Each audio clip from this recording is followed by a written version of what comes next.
him and the man who gave him the faith in leading the country. So dati ang sigaw natin BBM, ngayon ang sigaw natin Marcos resign! Marcos resign! Marcos resign! Marcos resign!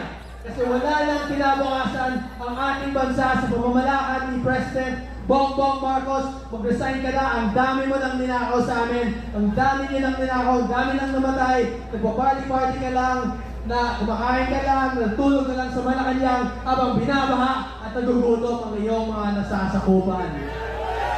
Justisya para sa Pilipinas, BBM resign, Marcos resign! Marcos resign! Marcos resign! Thank you everyone and God bless. Ladies and gentlemen, Congressman Kiko